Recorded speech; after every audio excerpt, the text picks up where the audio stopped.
భద్రాచలం వద్ద గోదావరి ఉధృతంగా ప్రవహిస్తోంది. భద్రాచలం వద్ద గోదావరి 53 అడుగులు దాటడంతో మూడో ప్రమాద హెచ్చరిక జారీ చేశారు. అర్ధరాత్రి తర్వాత స్వల్పంగా వరద ప్రవాహం తగ్గుతోంది. అర్ధరాత్రి నుంచి ఇప్పటి వరకు భద్రాచలం వద్ద గోదావరి 3 పాయింట్లు తగ్గింది. ప్రస్తుతం గోదావరి వద్ద నీటి మట్టం 53.1 అడుగులకు చేరింది. దిగువన శబరి నది వరద పెరుగుతూ ఉండడంతో భద్రాచలంలో గోదావరికి పోటు పెరుగుతూనే ఉంది.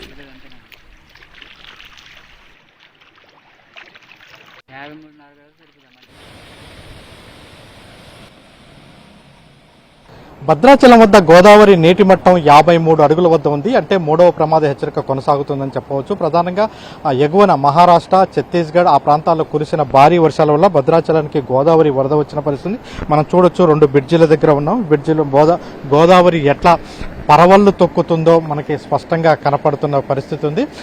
ఈ సీజన్లో మూడవ ప్రమాద హెచ్చరిక రావడం నిన్ననే మొదటిసారిగా వచ్చిందని చెప్పవచ్చు. అయితే రెండవ ప్రమాద హెచ్చరికలు దాదాపుగా ఒక వారంలో 3 సార్లు వచ్చి మళ్లీ వెనక్కి తగ్గిన పరిస్థితి ఏర్పడింది.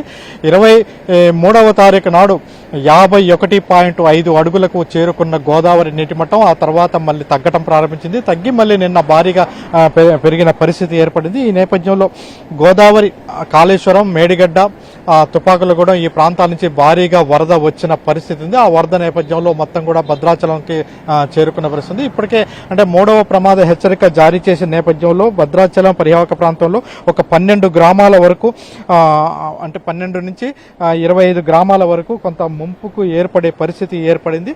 మరోవైపున ప్రస్తుతం చూసినట్లయితే ప్రధానంగా భద్రాచలం నుంచి ఎగువ ప్రాంతానికి మొత్తం కూడా రవాణా సౌకర్యం లేకుండా పోయిన పరిస్థితి ఏర్పడింది.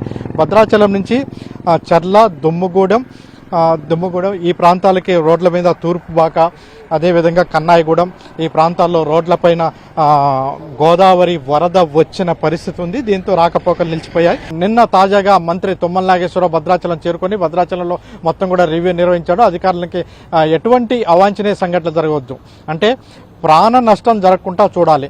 అదేవిధంగా పునరావాసానికి బాధితులు ఎక్కడైతే ఎవరైతే ఇళ్లలోకి నీళ్లు వస్తాయో ఇబ్బందులు పడతారో వాళ్ళందరినీ కూడా పునరావాసానికి వెంటనే తరలించాలని ఆదేశాలు జారీ చేసిన పరిస్థితి ఉంది. అదేవిధంగా అంటే ఇప్పటివరకైతే ఎటువంటి అవాంఛనీయ సంఘటన జరగలేదు. కెమెరా పర్సన్ పొద్దుతో భోపాల్, ఎన్టీవీ, భద్రాచలం నుంచి.